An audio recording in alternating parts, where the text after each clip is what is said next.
As-tu déjà remarqué que tu passes des heures à consommer du contenu, vidéo, podcast, cours, astuces, résumés, et pourtant tu as l'impression que ta vie n'avance pas? Tu sais ce que tu dois faire. Tu comprends le concept, la théorie, la stratégie. Mais au moment d'agir, tu bloques. C'est comme si tu étais toujours en train de te préparer, d'apprendre, d'étudier, sans jamais atteindre le prochain niveau. Si tu te reconnais là-dedans, alors écoute bien. Ton problème n'est pas le manque de connaissances. Ton problème, c'est l'excès. La vérité, c'est que tu es coincé dans le cycle de la fausse productivité. Ton cerveau a appris à confondre consommation avec progrès. Chaque fois que tu regardes une vidéo inspirante, ton cerveau libère de la dopamine, cette sensation de « maintenant oui, ça va partir ». Mais non, parce que tu ne transformes pas l'inspiration en action. Tu n'intègres pas, tu ne pratiques pas. Alors ton cerveau va chercher encore une autre vidéo, une autre astuce, une autre idée. Et tu restes prisonnier d'une boucle infinie de stimulation sans résultat. L'impression d'être occupé, mais de ne pas avancer. Et c'est là que le minimalisme digital entre en jeu.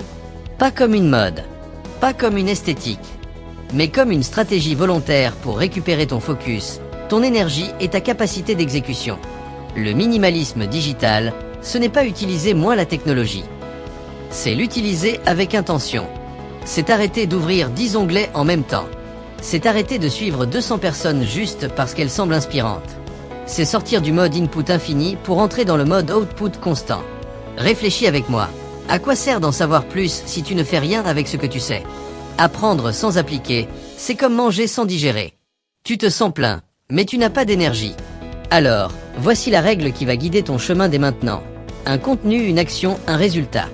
Ne passe pas au contenu suivant avant d'avoir fait quelque chose, même minime, avec ce que tu viens d'apprendre. Un message envoyé, une page écrite, un fichier organisé, un test réalisé.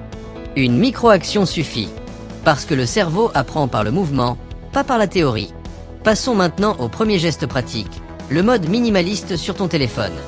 Ton téléphone n'est pas neutre. C'est un appareil conçu pour capturer ton attention. Chaque notification est un crochet. Chaque fil d'actualité infini est une invitation à consommer sans réfléchir. Chaque application colorée, pensée psychologiquement, est un piège pour te faire défiler plutôt que créer. Ce que nous allons faire, c'est redessiner ton environnement pour favoriser l'action, pas la dispersion. Commence ainsi. Retire de ton écran d'accueil toutes les applications qui encouragent la consommation automatique, Instagram, TikTok, YouTube, Twitter, Pinterest et même certaines apps de news. Tu n'as pas besoin de les supprimer. Juste les cacher.